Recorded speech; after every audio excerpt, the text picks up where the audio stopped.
Hooking a left. My indicator stopped working. There we go. If I'm driving and I come to a new town, I'm like, oh, I want to go on Tinder. Does that work? Potentially, it's not something that we implemented. Come on!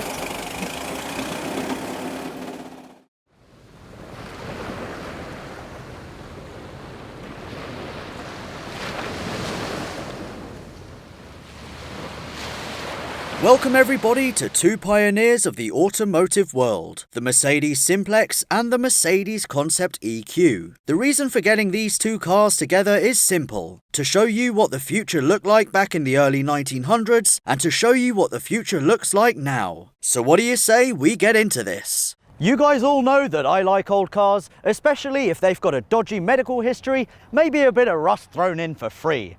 But today, I'm going to be driving something even older than me. This is it, a Mercedes Simplex from 1903. So what do you say? We take it for a spin. Right, so first things first. Let's start up this Simplex. So key, ignition. I'm presuming this is going to be handbrake. I have 4 pedals. I don't know why. Yeah, I'm going to need some help here. Hello, Michael. You're the man who knows how to drive this Simplex, so yeah, can you talk me through? Where's the ignition? How do we get this baby started? Yeah, no key. We have an ignition switch. We switch on, and then we have no electric starter. We have to crank up. All of this gym work is dedicated to this moment. Oh wow, it's quite difficult.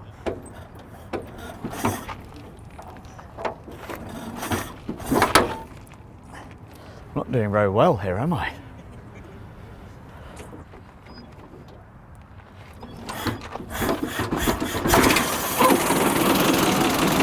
That's great! Yeah! The Mercedes Simplex was as revolutionary for cars as mobile phones have been for communication. For starters, here was a car that was easy to drive, powerful and comfortable. Okay, so a 60-kilogram flywheel, wooden wheels and brakes on the rear wheels only wouldn't cut it today, but at the turn of the 20th century, where the majority of people were still relying on the horse and cart, the Simplex was a massive deal. At the front, you'll notice the signature Mercedes honeycomb grille, which extends elegantly along the sides to the interior, where you will find leather seats, a manual gearbox and 4 pedals. We have 2 feet brakes. It works with the gear. We have a clutch pedal for the spring clutch and the throttle. So what you do when you want to have maximum braking force, you put both feet on these pedals, which also disengages the clutch, and we have the throttle. We've also, if we have a look at the awesome wooden steering wheel, we've got a compass. Is that like old school navigation?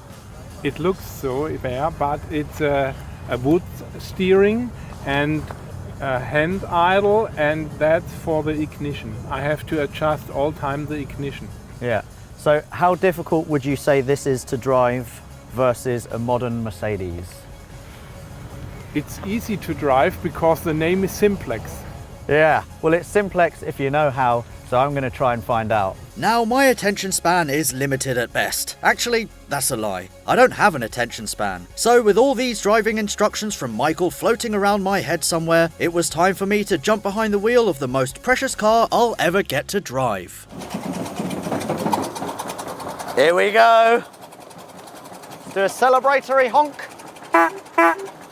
Got the top down. Got my man Michael sitting next to me. You feeling confident? Yes, perfect. Yeah. Hooker right. There you go. Let's do everything above board here. We are clear. Fine. Let's go on the American road. This is living the American dream. Yes. Let's have a nice gear shift into second. That was beautiful, wasn't it? Just blew a stop sign, but it's all right because I'm driving a car from 1903. We're going to get into third gear now. There we go. Nice, yeah? We need more ignition. We need more ignition? Yes, we need. So this dial goes all the way up there? That's fine. Oh, yes. It's very noisy because there's no windscreen. I'm always wondering, where are my feet going to go? I've got 4 pedals here. The steering is super, super heavy, but I've got a horn here. Yeah!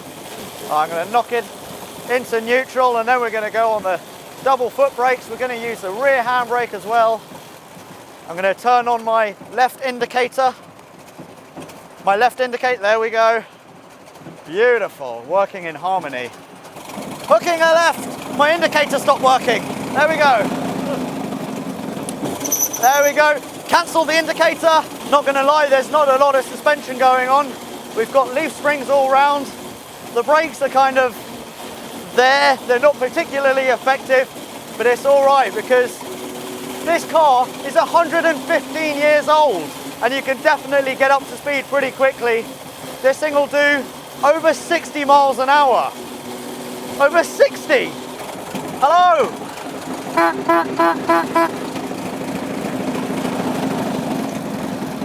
You want to race? Come on, keep up. This is 1903. What year were you made? You got great visibility indicator. You got an indicator that's actually quite temperamental. And what's best is you get an awesome workout every time you drive. Yeah, just get nice and low. Yes! Yeah, we're doing the Superman, Michael. Keep on doing the Superman. Yeah! And the great thing about this is that it makes people happy. And it makes me happy driving it because for something of this age to still be running, I mean, you don't get that with modern cars. So can you live with a Mercedes Simplex? Hell yeah! As long as you got a German guy sitting next to you. Once you get into the groove, driving the Simplex 40 horsepower is actually pretty straightforward. You sit as high as a truck so you can see well ahead, and the 6.8 litre inline-4 offers decent power to get up to speed. Getting used to not having seatbelts takes some brain recalibration, as does the lack of indicators, but when people see you coming, they stay well back to give you space. It's like driving a car with an ancient force field, and a wicked horn.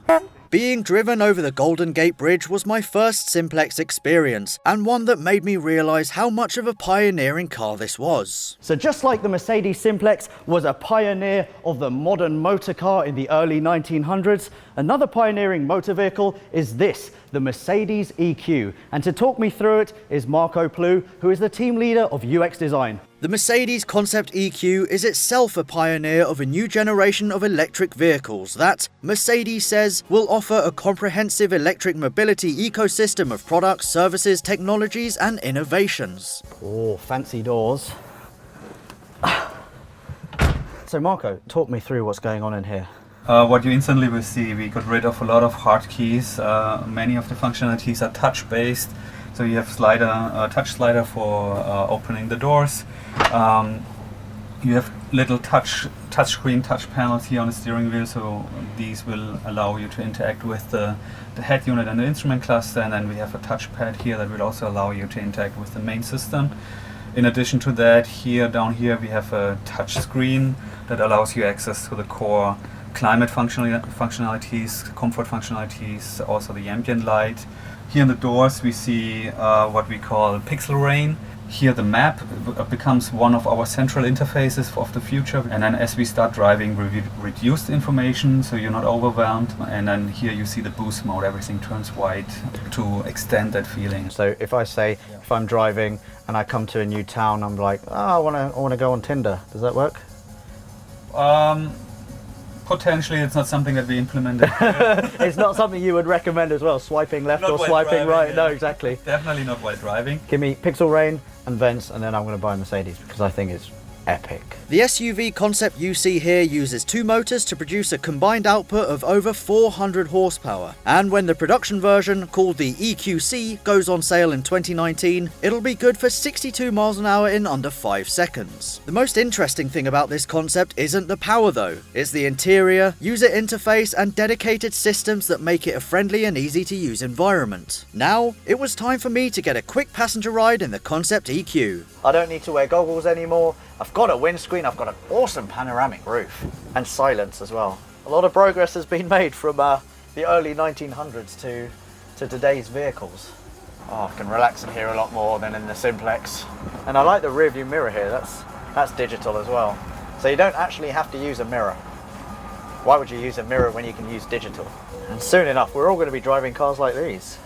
with massive range and charging that doesn't take long at all. To see how far we've come in 115 years, there's really only one way to settle this, and that's with a good old-fashioned drag race. Old versus new, fossil fuels versus electricity, Mercedes versus Mercedes. And of course, it's best of 3. I'm ready. You ready? Let's do this.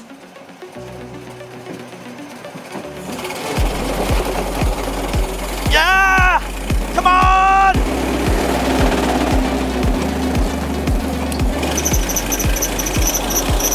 Come on, baby! I've lost. I've already lost, but I'm across the line. It doesn't matter if you win or lose. I don't know what else Vin Diesel usually says after that.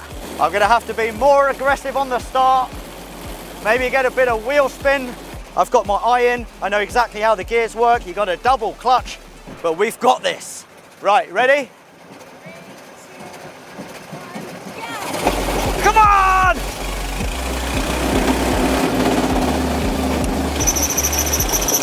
There we go, come on! Come on, come on, come on! I've lost! Woohoo! Yeah! I lost! You think you struggle with 3 pedals and a gear stick? Try 4 pedals and a gear stick. This is awesome fun. This is the most fun I've ever had losing. As you can see, and against my best efforts, it's the Concept EQ, which was actually limited to 30 miles an hour, that takes a checkered flag with ease. Because progress. After spending time with both of these cars, the precious Simplex and incredible Concept EQ, it struck me how far we've come in not that long a time period. From the horse and cart, Mercedes pioneered the first viable car that was easy to drive and live with. Fast forward 115 years and we've now got things like the electric EQ that wrap you up in a user-friendly world of ultra high definition 3D visuals, touch sensitive pads and massive screens. It's a world we're heading into quickly, so before I left San Francisco, I grabbed the rare opportunity to enjoy one last ride in the Simplex by my very own German chauffeur. Now obviously when you've got a car as special as this, you want to show off, and that's what we're doing right now. And I've got my main man, Michael, who's taking me out for a little drive. Gonna impress the ladies. Everyone here looking mighty impressed. Indicator, please. Indicator. There we go. We got this. And look at that. When you drive one of these cars, you get your own lane stopper. That's awesome. Careful there, ladies and gentlemen. You nearly got run over by what is effectively a steam train. What a glorious evening. So there you have it, the Mercedes Simplex. Had some awesome fun driving this. I cannot believe that a 1903 car drives as nicely as this.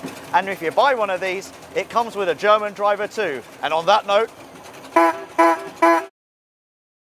so we're talking 1200 horsepower, over 800 pound-foot of torque, 0 to 60, 2.4, 0 to 100, 3.5, quarter mile in 8 change, 8.3. And it's currently limited to 270 miles an hour.